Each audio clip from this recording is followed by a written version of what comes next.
Hello dear student, welcome back to my YouTube channel Bhakti's all chemistry. तो student, last video में हमने क्या पढ़ा था? Class 11 chapter first some basic concept of chemistry का topic था एटॉमिक मास, जो कि बड़ा ही इंटरेस्टिंग और इजी टॉपिक था। आपको आई होप समझ में आया होगा। तो स्टूडेंट, उसी चैप्टर का हम नेक्स्ट टॉपिक पढ़ने जा रहे हैं आज का, मॉलिक्यूलर मास। देखो, जब हमने एटॉमिक मास पढ़ लिया तो मॉलिक्यूलर मास में तो कुछ भी नहीं है, ठीक है। देखो, वो था एटॉमिक मास, क्या? एक एटम का मास, राइट। लेकिन मॉलिक्यूलर मास का मतलब क्या है भाई? कोई मॉलिक्यूल है हमारे पास, राइट। उस मॉलिक्यूल के अंदर क्या है? आपके एटम है। तो उन मॉलिक्यूल्स के अंदर जो एटम है, तो उन एटम का एटॉमिक मास तो होगा, जब निकालना सीखा लास्ट क्लास में। तो उस एटॉमिक मास को जितने नंबर ऑफ एटम है उसे मल्टीप्लाई करके जब आप ऐड करोगे तो वो आपका बेटा क्या बनेगा? Molecular mass. बात समझ में आ गई ना?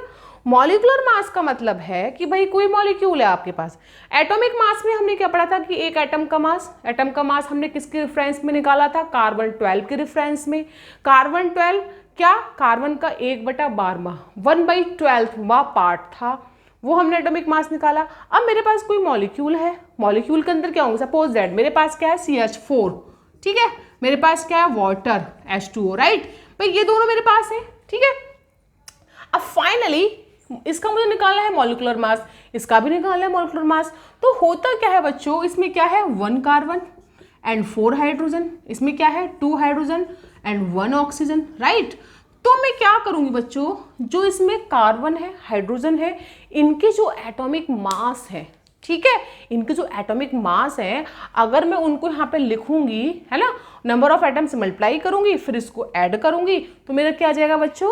Molecular mass. लेकिन यहाँ पर हम जो मास लेंगे बेटा, वो हम किसके फॉर्म में लेंगे?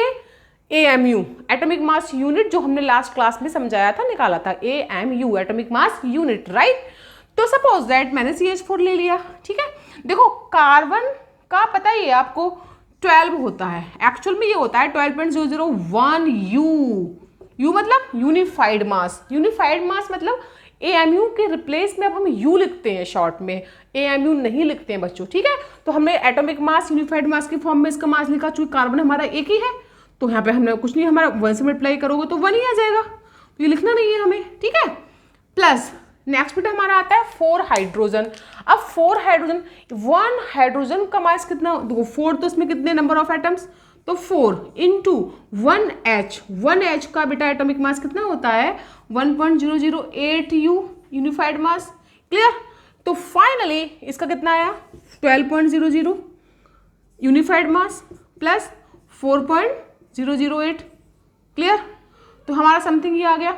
आप इसको जोड़ेंगे तो लमसम कितना आएगा बेटा? जोड़ने पर 16.008 समथिंग है। आप इसको थोड़ा जोड़कर देख लेना, थोड़ा बहुत डिफरेंस आएगा लास्ट में, कोई दिक्कत नहीं, आप उसको चेक कर लेना। तो बेटा ये हमारा यूनिफाइड मास आ गया, किसका? मीथेन का। इसी को बोलते हैं मॉलिक्यूलर मास। कितना आसान है कुछ। अगर आपने एटॉमिक मास सीख लिया तो मॉलिक्यूलर मास में कोई नहीं है, मतलब किसी मॉलिक्यूल के अंदर जो उसमें एलिमेंट है और एलिमेंट के पास अपना जितना एटम्स है उसको मल्टीप्लाई करके जोड़ो, आपको क्या आएगा? Molecular mass. है नहीं आसान बेटा? ऐसे हम वाटर का भी निकाल सकते हैं, है ना, वाटर का भी निकाल सकते हैं। वाटर में कितने आपके बेटा, कितने ऑक्सीजन है? 1 ऑक्सीजन। H कितना है? 2 है, राइट। तो यहाँ पर हम लोग देखते हैं कि फाइनली बेटा ये टॉपिक ना 11th के लिए ही नहीं है, नीट और जेई हर उस कॉम्पिटिशन में भी आता है, ठीक है, तो उसमें भी पढ़ेंगे। तो इसमें कितने बेटा? 2H plus 1 oxygen, right.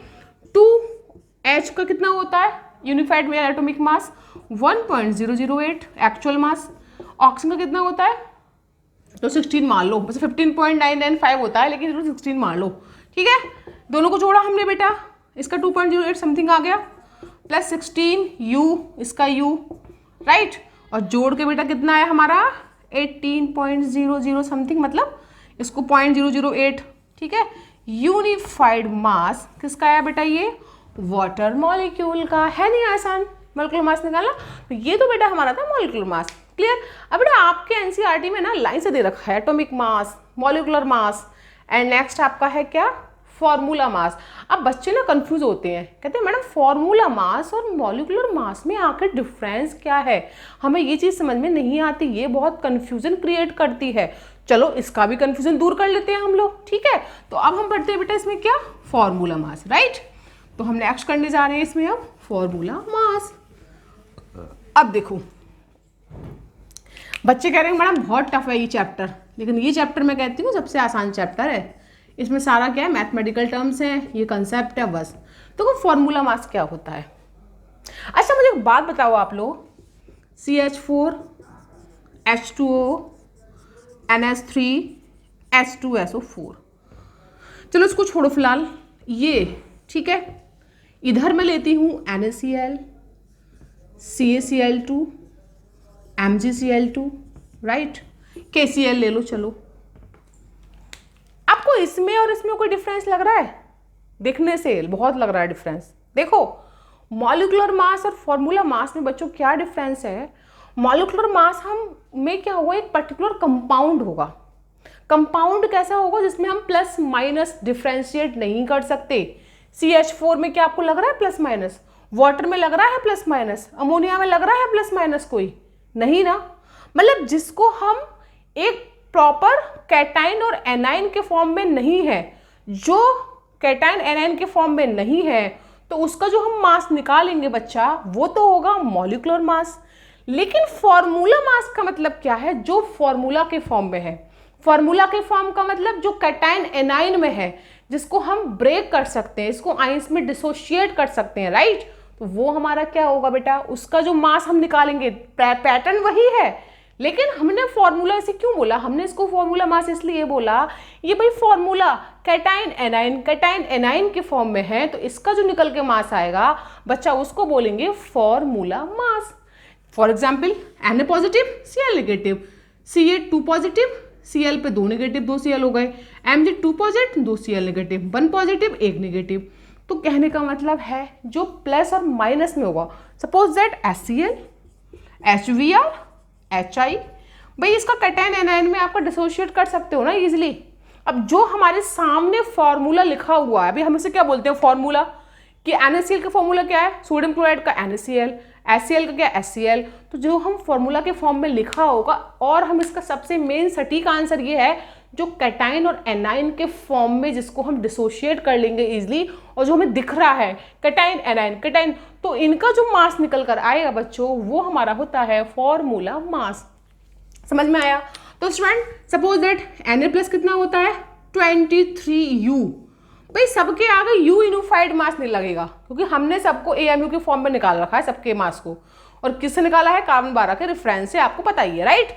Cl का बेटा कितना होता है 35.5U, राइट। U का मतलब यूनिफाइड मास, दोनों को जोड़ोगे तो कितना आएगा बेटा बताओ 58.5U। आगे नहीं हमारा ये किसका है, हमारा ये मास, ये देखो मास निकालने का तरीका वही है, जैसे हमने मॉलिक्यूलर मास निकाला वैसे ही निकाल, लेकिन इसको ये फॉर्मूला के फॉर्म में लिखा हुआ है तो इसको बोलते हैं फॉर्मूला मास। कितना है 58.5U, राइट। किसी का भी निकाल सकते हो, KCl का निकाल सकते हो आप, HCl का निकाल सकते हो। कितना है इसका 1U, Cl का 35.5U, राइट। कितना बन गया 36.5U। बोलो है नहीं आसान?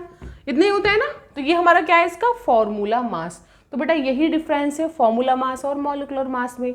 इसका निकाल लो कितना होता है बेटा कैल्शियम का, इसका 30, इसका 40U प्लस Cl का कितना होता है 1 Cl का 35.5 हो गया, तो फिर बेटा इसका कितना होगा 2 Cl का कितना होगा 2 इंटू 35.5U कितना हो गया 40 प्लस 71, राइट। ये हो गया 71, 2 Cl है, ये हो गया 40U, बेटा ये U है यूनिफाइड मास, तो कितना हुआ 40 प्लस 71 बताओ आप 111 है ना, 7 तो 4 11 होते हैं, तो आप कितना हो गया 111, ठीक है। तो ये हमारा हो गया U, क्या है बेटा हमारा ये फॉर्मूला मास। तो फॉर्मूला मास हो चाहे मॉलिक्यूलर मास, उसको आपको लिखना यूनिफाइड है AMU के फॉर्म में ही है, तो ऐसे बेटा हम कैटाइन एनाइन का सेपरेटली जोड़ लेते हैं, तो और फॉर्मूला के फॉर्म में होगा तो उसको बोलेंगे फॉर्मूला मास। आई होप कि आपको समझ में आया होगा, इसमें कोई डाउट नहीं रहा होगा। तो स्टूडेंट ये था हमारी आज का छोटा सा टॉपिक, मॉलिक्यूलर मास और फॉर्मूला मास दोनों क्या होते हैं ये हमने आसानी से समझ लिया स्टूडेंट। अब हम इसी चैप्टर का जो नेक्स्ट टॉपिक है मोल कंसेप्ट, जिसमें बच्चों को बहुत ज़्यादा कन्फ्यूजन होता है, वो लेकर आएंगे नेक्स्ट वीडियो में। बड़ा आसान टॉपिक है और वो एटॉमिक मास से ही रिलेटिव है, आपको बहुत आसान लगेगा। तो स्टूडेंट आपको आई होप समझ में आया होगा, कोई डाउट हो तो आप पूछ ही लेना। तो आज के लिए इतना ही काफ़ी है स्टूडेंट, मिलेंगे आपसे इसी चैप्टर के न्यू टॉपिक के साथ नेक्स्ट वीडियो में। Thank you.